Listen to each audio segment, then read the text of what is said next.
I think actually the majority of us don't even know the extent of pleasure that is possible because of that paradigm. Like if you actually draw that out and you say, actually, let's back off and like continue and explore, your orgasm can end up being much more powerful than one that would have occurred earlier in an encounter. So there's a lot of pleasure to be had if we're knowledgeable and understanding of how to really like pull that out of ourselves.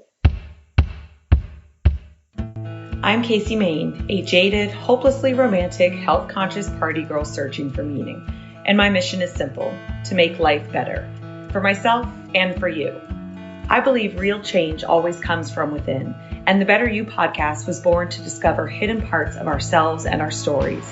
A safe place where we have real, honest conversations with people from all walks of life to help better understand ourselves so we can become better versions of ourselves. So come along on this journey of discovery with me so you can become a better you.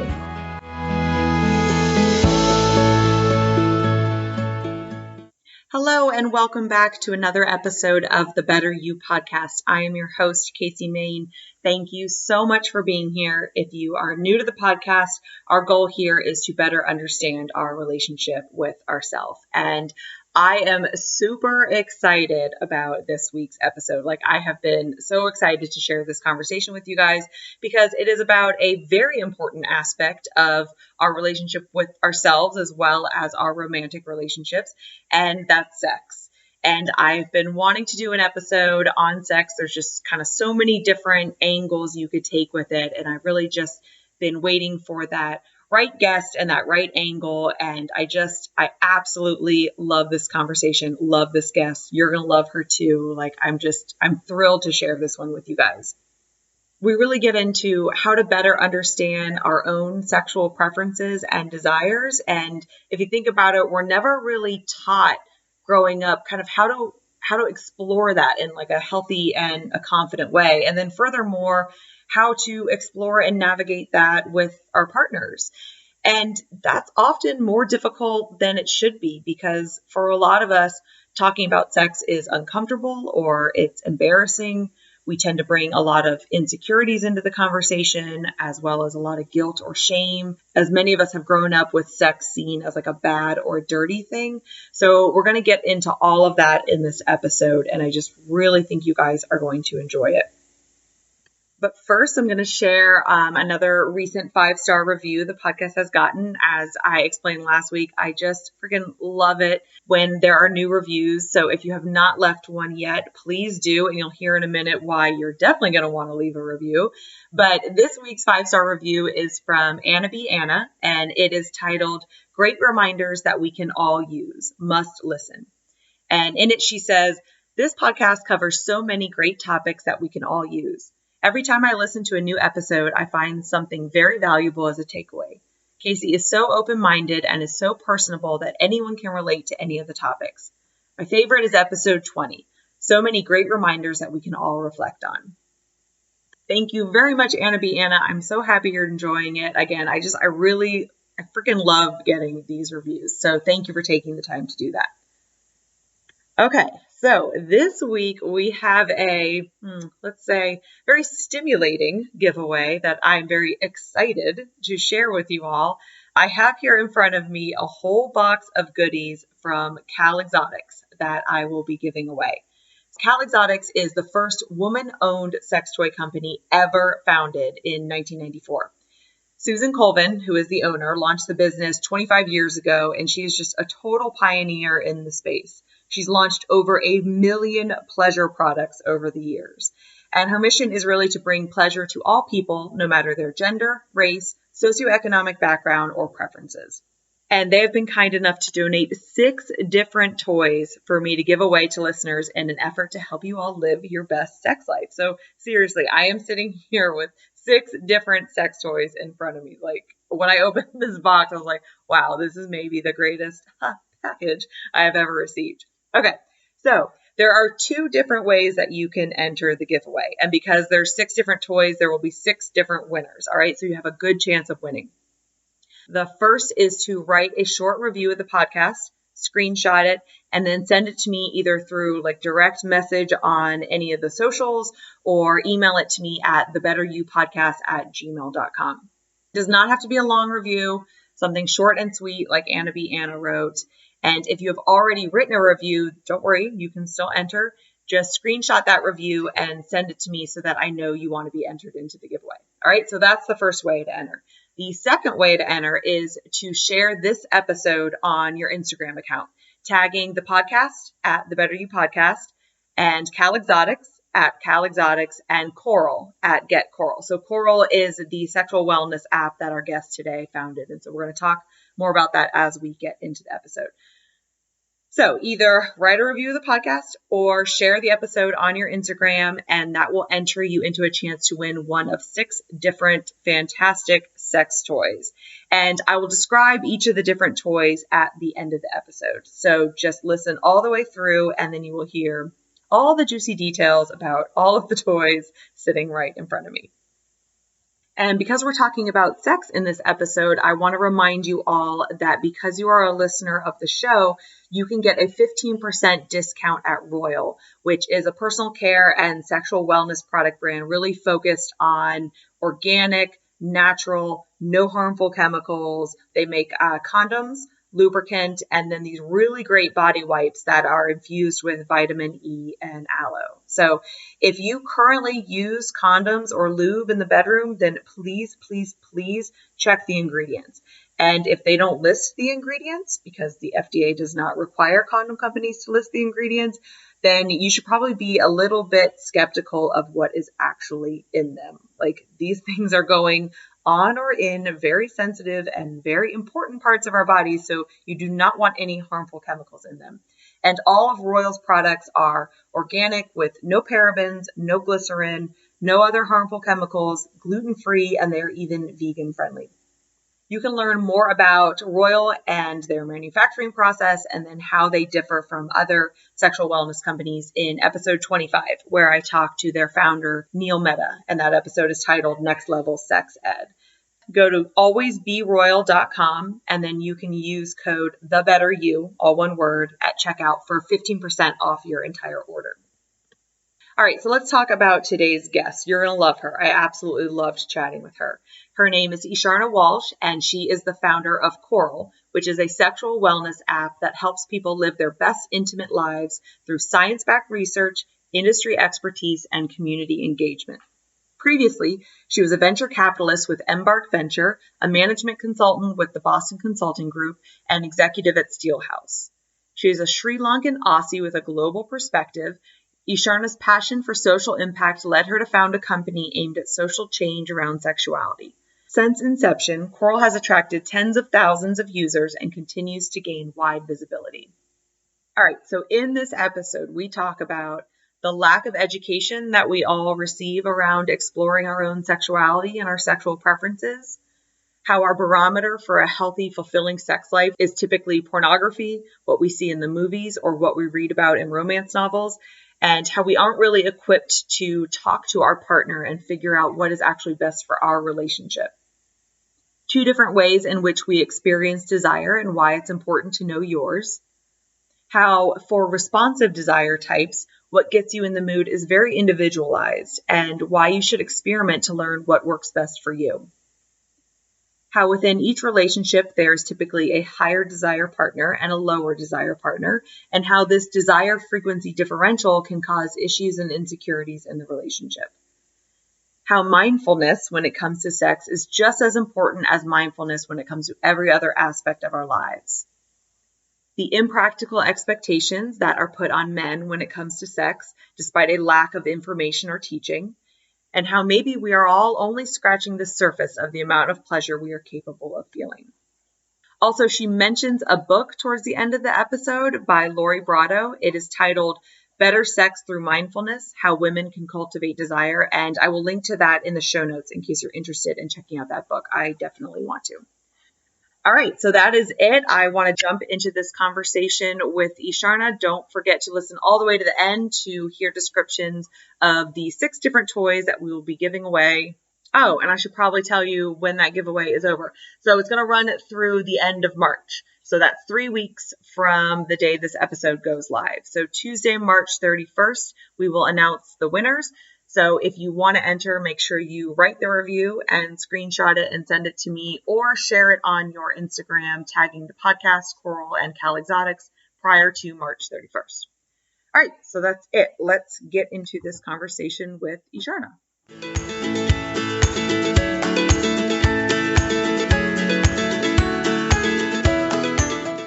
All right, well, let's start with just kind of your story and your background and kind of why you decided to develop the Coral app. Yeah, sure. So I'm an Australian. I was actually born in Sri Lanka and raised in Australia. And throughout my life, I've really wanted to create businesses that have a positive impact. And so when it came to ideating around, I guess about a bit over 2 years ago now, and I'm continually like searching for ideas and thinking of new things that I could try.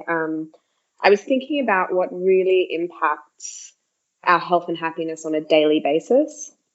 And I was drawing on a piece of paper. I was like, okay, there's sleep, nutrition, exercise, movement. I put meditation and purpose into one bucket, our relationships, both intimate and non-intimate, and sex. And I had this light bulb moment because I had been on my own personal journey in relation to sexuality over the preceding, 5 or 6 years, sparked very much by hitting that point in a relationship, which I think is very common, where, you're a few years in and the sex just isn't as great anymore. And I, at that time, just had no idea how to talk about it. And I had no idea what was normal. And I had no tools to navigate that experience. And so I took myself on a journey of exploration where I read books and I did courses and I spoke to people much more openly about sex and really evolved personally, both with my sort of toolkit and my ability to navigate sexual situations, but also became much more comfortable and confident in my own sexuality. And so when I saw that circle on that piece of paper, I was like, oh, I can productize my journey and create this much more accessible, straightforward version of what I had been through that took me years and a lot of motivation and a lot of money, frankly, and actually put that in an accessible format and use technology to scale that impact. And so that was the genesis and motivation for Coral, and that's what's reflected in the product today. I think it's so incredibly relevant and probably has been for a long time, but even just in my own life and my own relationships and relationships of friends, I've started to notice this theme of issues when it comes to their sex life. And it usually stems from, frequency of desire. There's a mismatch there, which I know the app gets into and we'll talk about. Yes. But also, I think it's one of those topics that I think maybe girlfriends, we can chat with our friends about it to a certain extent. But to your point, when it comes to the point of talking to your partner about it, it all of a sudden becomes very uncomfortable. You trigger a lot of people's insecurities and totally. Not to mention all the just kind of overall shame that's been wrapped around it for a lot of us, growing up, that we aren't really ever taught how to explore our sexual preferences in a healthy and confident way. Yeah. And I mean, we're wrapped up from our very first experiences of sexuality with this feeling of sort of shame and repression. And then as we grow and navigate our lives, our culture and society really support us to undo that or actually cultivate knowledge and tools, as I mentioned, to really create our happiest and healthiest intimate lives. And so, we form these romantic relationships where we really care about our partner and it's an integral part of our lives, but there's this key element to it. And the research shows over and over how important a healthy, intimate life is to the success and contentment within a relationship. And we just expect that to somehow work. And of course, it doesn't. I mean, we don't expect to just navigate diet with having no idea that vegetables are good for us. So why do we try and do that in relation to sex and intimacy? Exactly. And then to add to that, I feel like we have this expectation, or maybe even more this understanding of what sex could be based on how it's usually displayed, like in the media and movies and stuff. It's always this, passionate, whatever. And then in our own sex lives, we're kind of like, well, hold on. It's not quite to that passion level. So, why is there this disconnect? So there's something wrong. Yeah. Yeah. And it's really unfortunate because our main, what's the word? Like our barometer for assessing our own intimate encounters is really informed by either pornography or what we see dramatized in movies and songs and or novels, so erotica, like romance novels. And so we're not having these open, honest conversations about like, actually, I haven't had sex with my partner for 2 weeks because I'm really tired, and actually I don't want to, and I can't see that changing anytime soon. Like that isn't really part of our public discourse. And so it's really difficult to even know what a healthy and happy sex life could be. Exactly. And then that's where I think we're putting pressure on ourselves, and society instead is kind of has this like one-sided definition of a good sex life is having sex very frequently.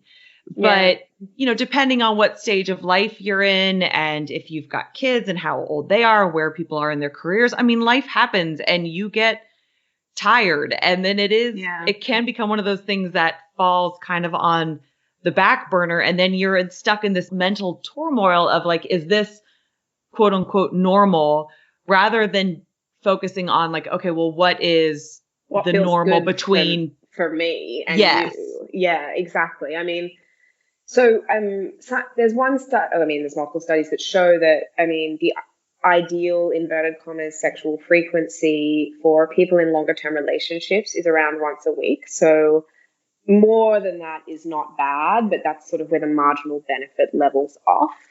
But that being said, if you are recently just had a kid like 6 months ago, or you've got a lot of work pressure or sick parents, or, you've just reached a point in life where maybe sex isn't at the top of your priority list or even what brings you the most joy, maybe connecting intimately every couple of weeks or every month is the right thing in your relationship, where that connection and intimacy is of a really high quality and it's truly connecting.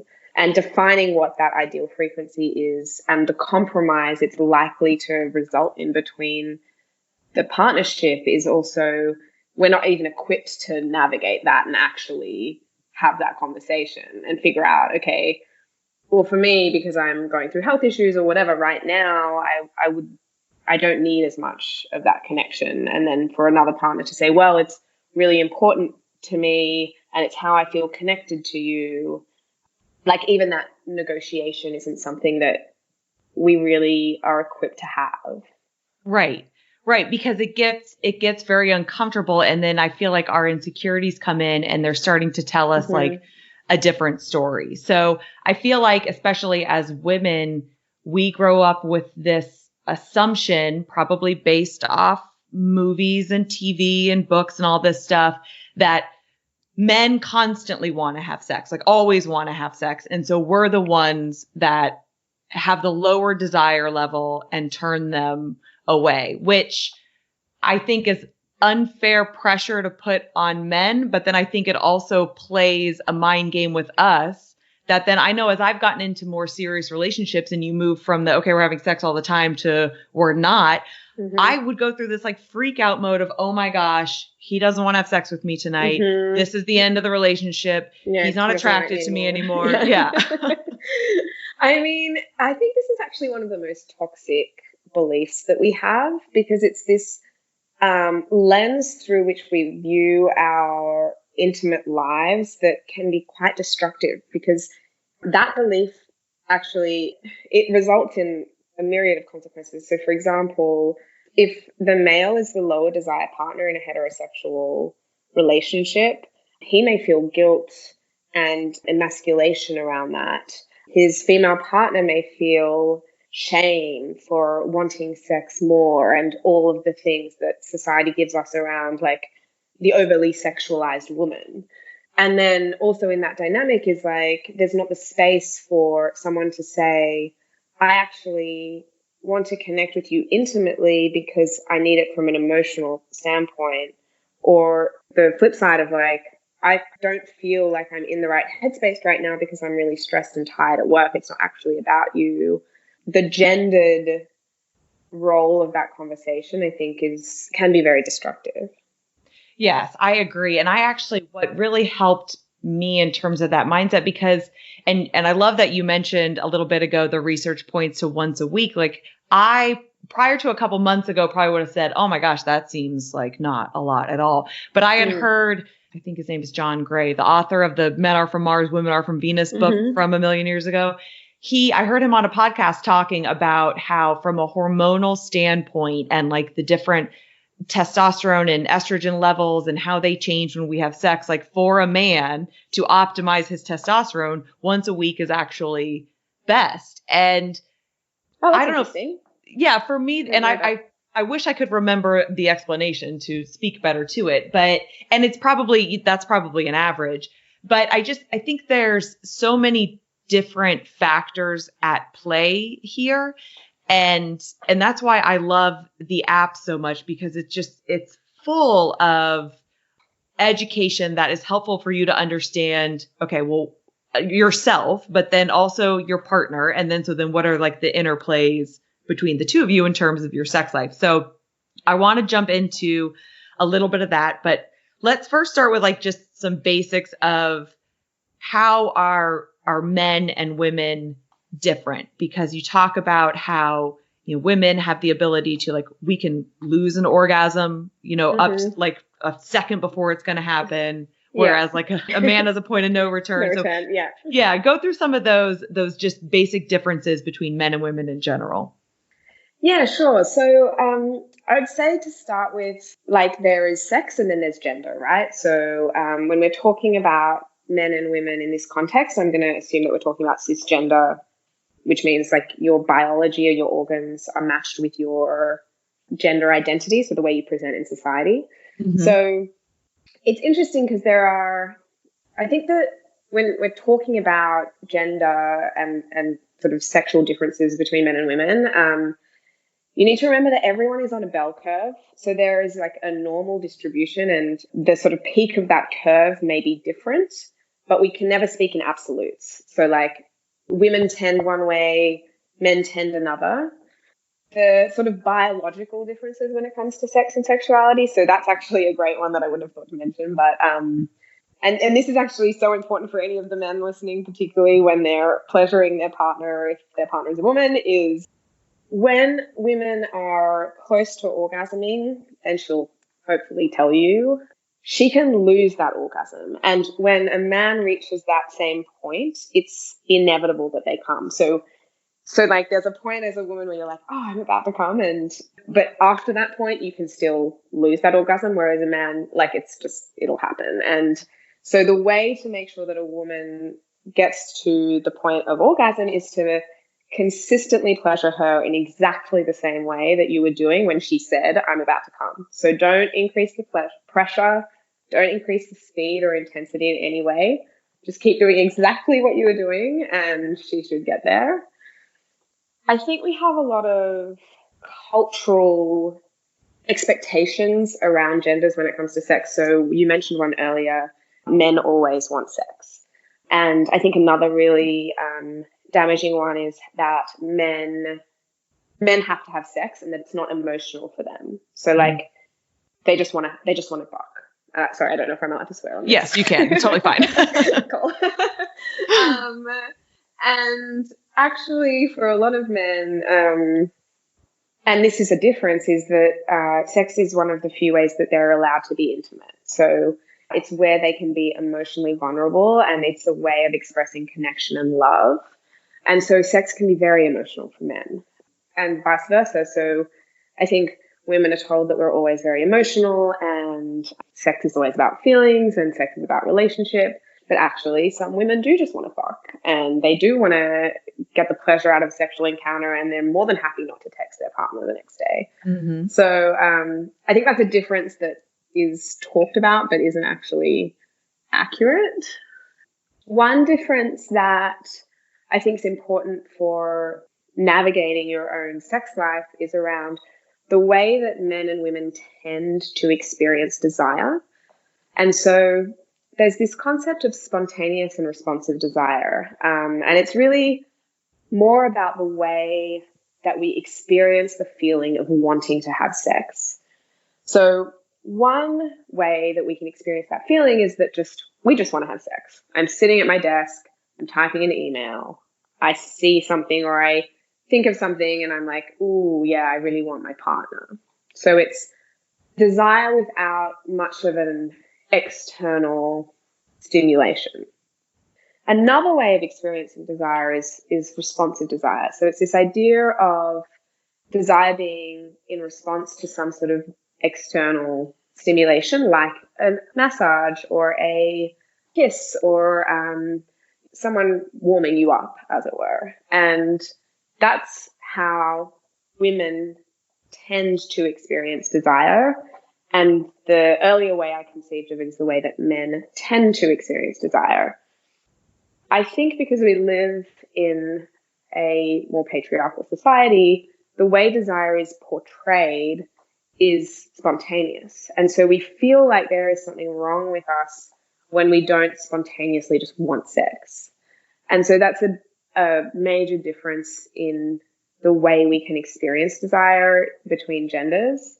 And that being said, that, there might be days that you feel more spontaneous and days you feel more responsive, but where that tendency lies is different for men and women.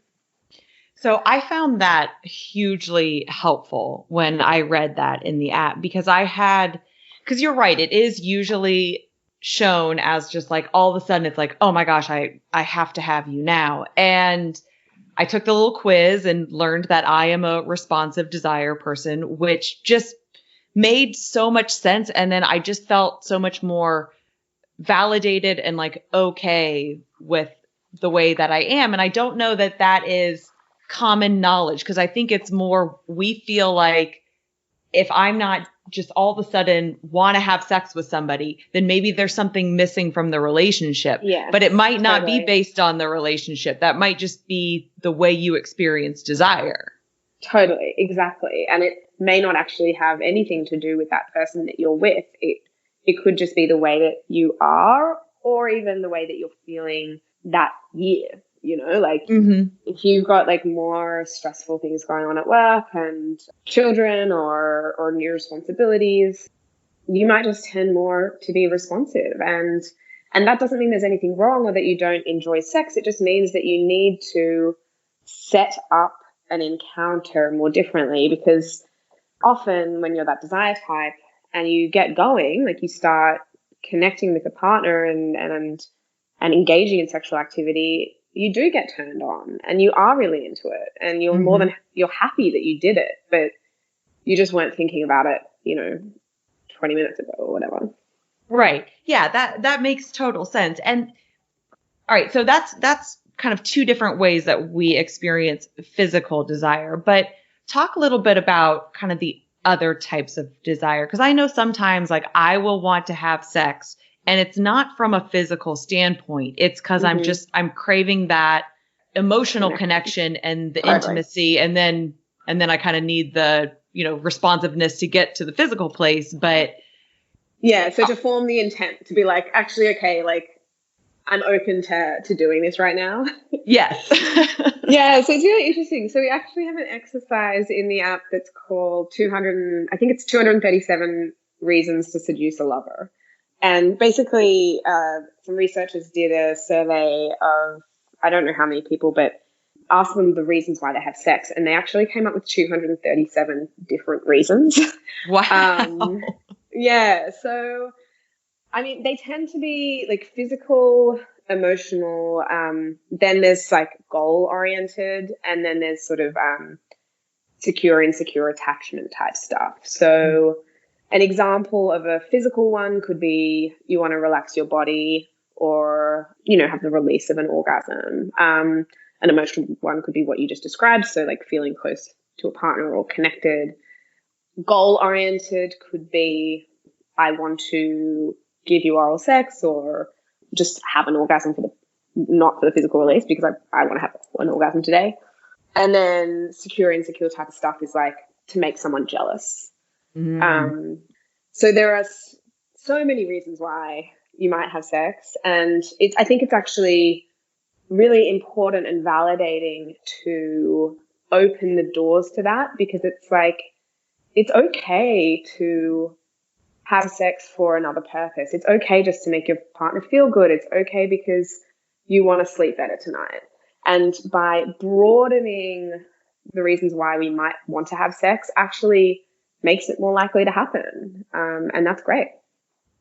Yeah, I love that, because then it's kind of like you're allowing yourself more reasons to want to do it. And then if you layer that with understanding how you experience desire. So knowing like, okay, I want to have sex tonight, just not because I physically spontaneously want to, but for whatever reason it may be. Yeah. Knowing I'm going to help me sleep. Right. Yes. Knowing I am a responsive desire type person, then it's like, now I know, okay, well, there's certain things I need to do to aid in that desire. Yeah. What are some of those tools that those of us who are in the responsive category can use to kind of increase desire? I know the app gives a lot of them, but if you could just touch on a couple. Yeah, sure. So it's super personal, right? And so part of what we try and achieve with the app, and part of actually I think what makes it a little bit more difficult to just have a simple like, oh, read this article and it's fine, is like you need to understand what works for you. So for me, you know, that might be making sure that my room is like tidy and clean and all my cupboards are closed and I light some candles and I put some nice music on, and maybe I'll ask my partner for a massage, or I don't know, like do something that makes me feel connected to them. For someone else, it might be, I know that I get really turned on when I get to feed my partner a meal or something. So there's like, it's kind of like understanding what's good for you, and what contexts get that flowing. Like for a lot of people, it might be having a warm bath, and for others, it might be making sure the kids are in bed and the door is locked and watching a sexy movie or some porn. And I think like most people listening would if you actually think about it that way, you're like, oh yeah, what like allows me to relax into the space where I'm open to things, and then what gets those juices kind of flowing for me. Yeah, I love that, because if you think about it, we never really intentionally try and figure that out. Yeah. Like a trial and error kind of like, all right, well, like what's really working for me? Like all those things you talk about, like it is very individualized, but it's like, I've never thought before to be like, okay, well, like try all this different stuff and see what works. And because I guess we've just never been, like we talked about earlier, we've never really been taught how to approach our sexuality. There's something there also around like failure being weighted, if that makes sense. So like if you're trying to navigate and explore this with a partner, if both of you can come into that with just like a curiosity and a like, let's see if this works mentality, then it's fine. But if there's pressure and weight around it, if you tell your partner like, hey, I think I could be in the mood tonight, I'm going to try having a warm candlelit bath and like listening to some sexy erotica, like audio erotica, to see if that gets me in the mood. And I emerge from the bathroom and I'm like, actually, no, I'm not into you right now. Like that carries some weight too. If you can't go into it both with the right mindset, or even actually to make a more concrete example, like if you say, hey, look, I think I would like to connect tonight. How about you give me a massage and I'll see how I feel? If there's not the space to say, actually, that didn't work for me, it makes it a fraught process. So I think that's another part of the reason why it's difficult to navigate at times.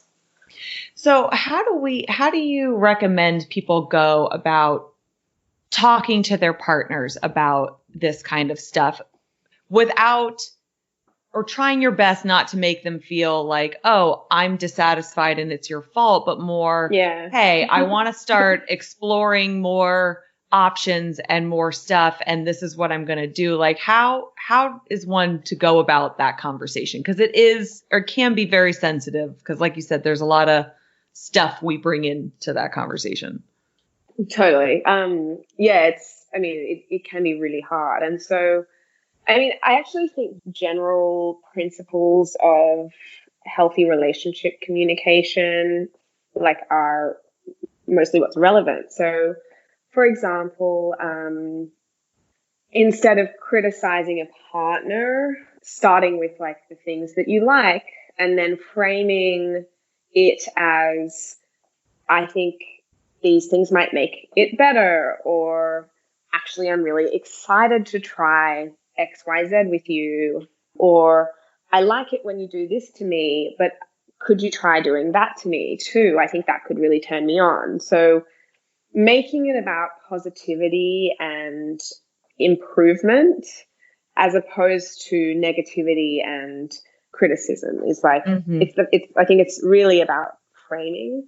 Where I think this can get really difficult is in situations where there's been quite a extreme level of desire discrepancy, because what tends to happen in those dynamics is one partner tends to be the initiating partner or the higher desire partner, and one partner tends to be the lower desire or rejecting partner. And so when those dynamics are entrenched and have been developing over an extended period of time, there can be a lot of resentment and guilt built up, where one partner feels rejected, unloved, disconnected. Maybe they feel emotionally distant, and then one partner might feel a lot of guilt, a lot of pressure.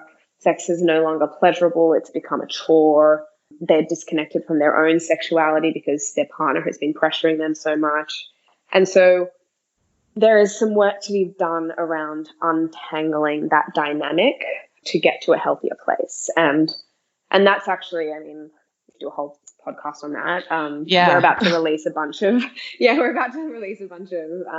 content around navigating a desire differential in a relationship. But a way to get started, at least, with attacking that kind of dynamic is actually to take sex off the table. So, one of our advisors, Emily Nagoski, talks about this idea of not having any pressure for sex for 30 days, so that the higher initiating partner actually can't do any of the activities that are the code for initiating sex in the relationship, to create the space for the lower desire partner to actually step into and initiate or not. So yeah, more details are in app with that, but it's pretty complicated. Can be. Yeah, no, I think that's great. I was just going to ask if the app touched on that. So I love that you guys are pushing that out, because I can, off the top of my head, I can think of 3 different friends in relationships who have had this issue, where they've talked to me about being it doesn't know a gender. Like I have a friend who is a female and she was the higher desire. And then I have a friend who is a male and he was the higher desire. And so I think that just understanding that concept and removing the gender component, but understanding, okay, chances are within every relationship, there's going to be a higher and a lower, and low doesn't necessarily mean low, but just you're maybe not going to be on the same page. And so then how do you navigate that disconnect? Exactly. And that's the thing that's another thing that isn't really talked about enough, right? Like is to expect two people in the complexity of life and children and work and family and commitments to be on the same page in relation to desire at all times is actually completely unrealistic. But most of us don't have the tools to, like, firstly normalize that and say, hey, that's fine, no worries. Like, sometimes you're going to want it more, sometimes, and maybe that those roles shift, but then how do we navigate that as a couple? So yeah, that's part of what we're trying to create. That's fantastic.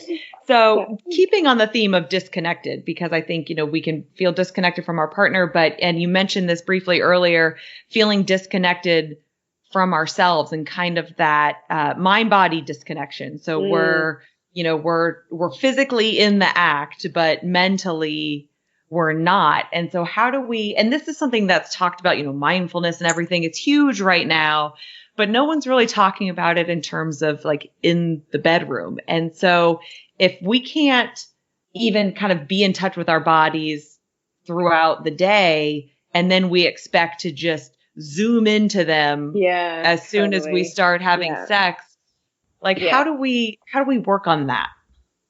Yeah, so this is a huge issue, particularly because as a society it's becoming harder and harder to do that just by nature of our multitasking and digital distraction and all of those things. And so I have to say, someone asked me like, what is good sex?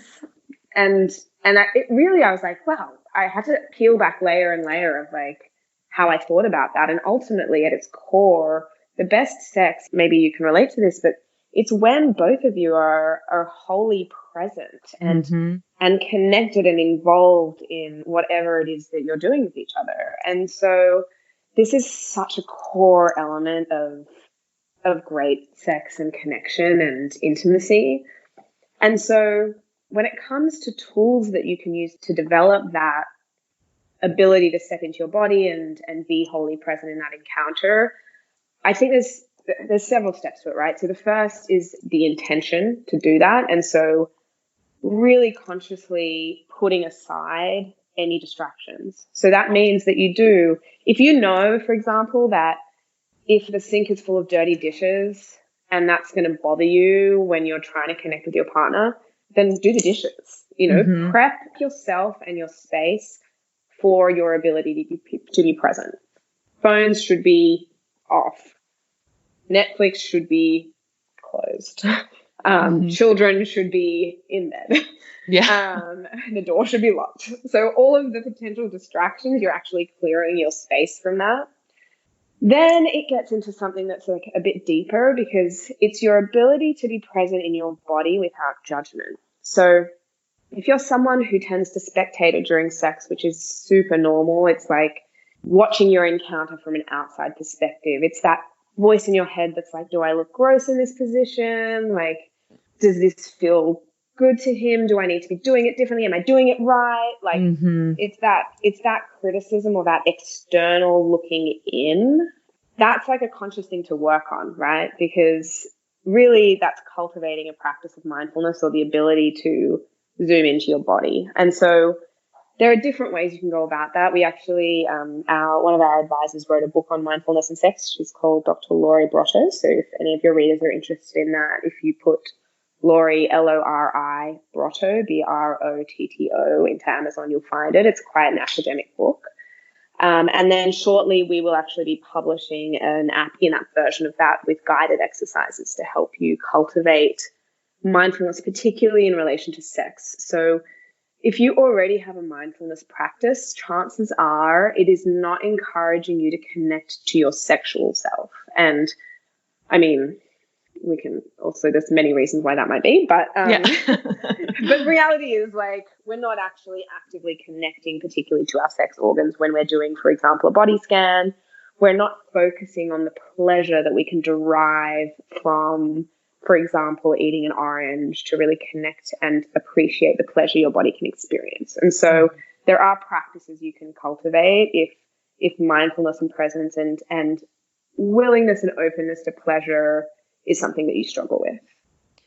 Yeah, that's definitely, and I have no problem admitting that that's been a struggle of mine, and I catch myself doing it. And there have been a couple times since I've become more aware of it that I've succeeded in really fully being present, and it makes an incredible difference. And there's been a couple times I've actually tried to do like a little body scan meditation ahead of time just to try and connect with my body. And I think That's a great practice. That's a really great practice. For sure.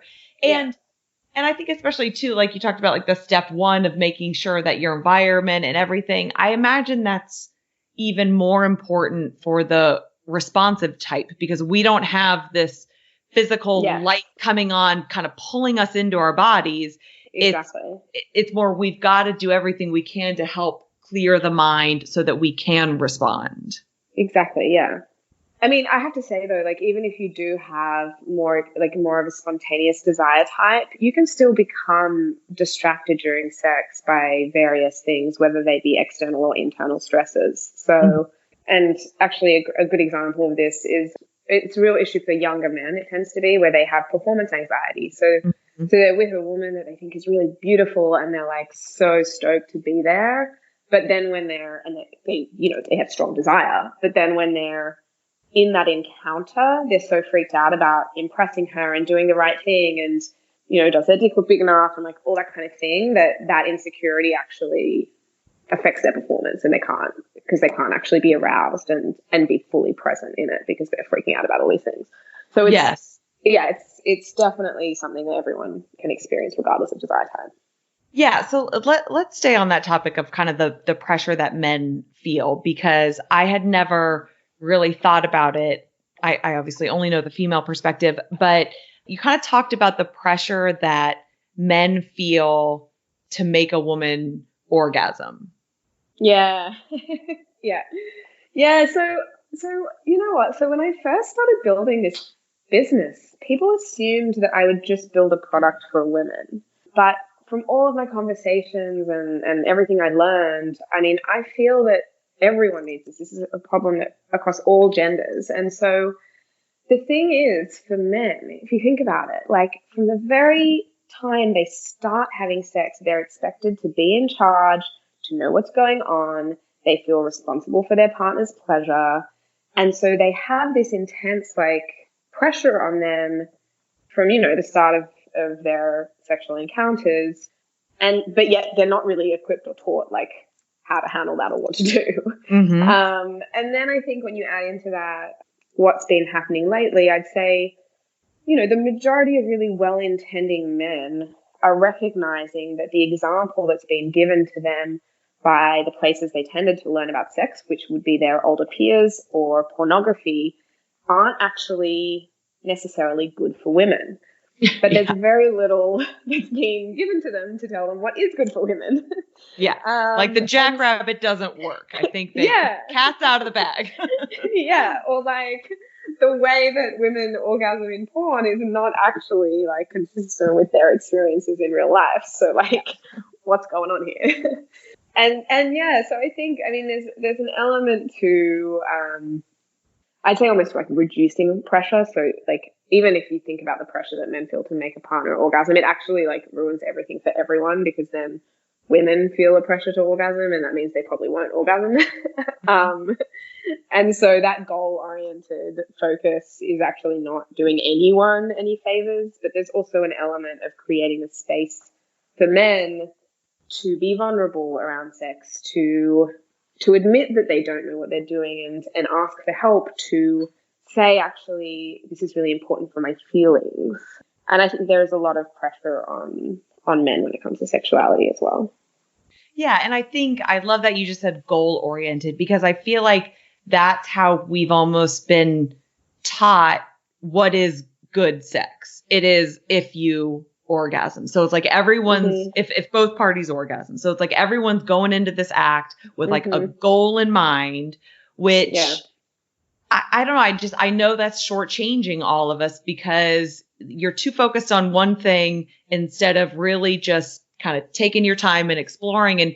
And you talk about in the app, I had to just laugh at myself how, especially sometimes for a woman, like once we feel, oh, okay, this could happen, like then we just go for it too, rather than be like, well, hold on, let me like slow things down. And I mean, I want to slow down and I want to explore more, but I fall victim to it every time. If I know it's going to happen, I jump right to it. Yeah, I mean, I can get caught in the same trap too, personally. And I'm actually consciously working on that at the moment. Is like, I think actually the majority of us don't even know the extent of pleasure that is possible because of that paradigm. Like if you actually draw that out and you say, actually, let's back off and like continue and explore, your orgasm can end up being much more powerful than one that would have occurred earlier in an encounter. Or actually, like, women are capable of having multiple orgasms, and really exploring how that can look for you is also something that's really fun. So there's a lot of pleasure to be had if we're knowledgeable and understanding of how to really like pull that out of ourselves. Yes. And I could not agree more. And it's like, even though no one ever told me this, or I certainly was never taught this in my like Catholic upbringing, but I've just always had this feeling like there is like sex can be so much more. And that's not to say to all my previous partners who may be listening that I've had bad sex. Like, yay to everyone. Like I orgasm a lot. It's all great. But it's like, I've still just had this feeling like, I feel like it's like the tip of the iceberg of what we could potentially feel. And so that's why I'm very grateful that you've put together this app and that you're tackling this issue in a very educational, I don't know. It doesn't trigger any defenses. It's all kind of like everything's normal. Everything's individualized. Like there's nothing wrong with anybody, which I think is something we tend to feel like if we don't experience things the way other people do, or the way it happens in the movies, that we think there's something wrong with us. Yeah. I mean, at its core, when you look at like really, when I boil down like the majority of questions I hear, like at their essence, it's, am I normal? Mm-hmm. And yeah, you are. Like, there's no right or wrong way to do it. It's more just around having the knowledge and tools to take yourself on a journey, whatever that looks like for you. I mean, maybe you'll never orgasm and that's fine, but really like having the ability to explore that and experience whatever it is that your body is capable of experiencing. Yes, I love it. All right. So if you had to sum up kind of in one sentence, this might be hard, but like, what is your biggest hope for people who download and use the app? Oh, that's really hard. I know. I think it's to feel shame-free, confident, and connected to their sexuality, and feel like they are able to navigate intimacy with their partner or partners in a way that makes them feel happy and healthy. Ah, I love it. Perfect. Thank you so much. Tell everybody where they can find the app, where they can follow you guys on the socials, all that kind of stuff. Yes. So you can find the app in the App Store, on the Google Play Store. If you search for Coral Intimacy, CORAL, and then Intimacy. If you just want to go to our website, there's links to the relevant stores. So that's getcoral, GETCORAL.app, A-P-P. And we're on Instagram at getcoral. Awesome. Thank you so much. I really appreciate it. Thank you. Such an enjoyable conversation. I hope there was some like useful nuggets in there for you and everyone else. And I really appreciate the time. Oh my God, absolutely. Have a wonderful day. You too. Okay, thank you again to Isharna and Coral for coming on the show. I just could not love that conversation more. I think it is a really important one, and I hope you all got as much out of it as I did. So let's talk about the sex toys. Again, I've got 6 of them sitting in front of me, and I'm going to describe each one so you know what you have a chance of winning. And I'll also link to all of them in the show notes over to their page on the Cal Exotics website so you can look at them and kind of see exactly what they are. So first up, we have the Laguna Beach Lover, which is part of Cal Exotics' mega popular California Dreaming line. Indulge in wave after wave of pleasure as the California Dreaming Laguna Beach Lover vibrator flickers against your most sensual sweet spots. The 10 intense vibration functions, flexible body, and flickering tongue-like tip will make you feel like the star of the show. Indulge in knee-shaking stimulation with 3 flickering speeds packed inside the sensually textured tongue. Okay. All right, next up we have the Marvelous Tickler, which is a new release from Cal Exotics' Mini Marvels collection. This one has not even been released yet to the public, but it will be soon. So slip this vibrator over your finger for easy to operate, breathtaking stimulation at your fingertips, literally. Next, we have the Shameless Seducer, which is part of Cal Exotic's new Shameless line. This power-packed Shameless Seducer delivers earth-shaking pleasure with 7 functions of vibration, 4 functions of thrusting, and a flickering teaser. This insanely powerful massager will send you speeding towards ecstasy with up to 850 thrusts per minute. Guys, this thing is legit. Definitely look this one up.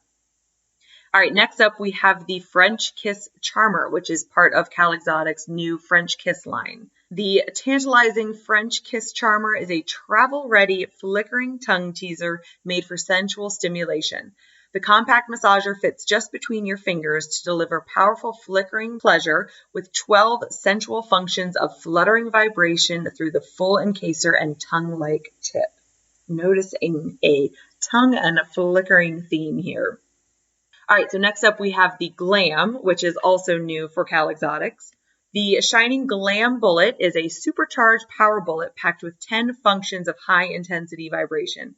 Grab the travel-ready pleasure toy and slip it into your purse or overnight bag to indulge in passion playtime wherever your travels take you. And last but not least, we have the Rechargeable Butterfly Kiss, which is a new version of a Cal Exotics crowd favorite. Designed for her intimate pleasure, the Rechargeable Butterfly Kiss is an erotic toy box must-have for any pleasure-loving woman. This sensually contoured massager knows your intimate curves and is here to indulge your favorite pleasure point with 10 functions of vibration. All right, so those are our 6 toys that we will be giving away. All you have to do to enter is either write a review for the podcast and take a screenshot of it and send it to me, or share this episode on your Instagram tagging podcast, Cal Exotics, and Coral. We're going to announce the winners on Tuesday, March 31st. So we have all through March to enter. There will be 6 winners since there are 6 toys. And just looking at these things, like, ladies, you want these toys for sure. So that is it for this week. If you are not already, you can follow the podcast on Instagram or Facebook at The Better You Podcast. You can follow me on all the socials. I'm on there as Casey Main Wright, W-R-I-T-E, or Wrights, depending on what it is. I'll link to all of that in the show notes. I would love for you all to follow and reach out and say hello. Let me know what you think of the podcast. And that is it for this week. I will see you all next week. Thank you for listening.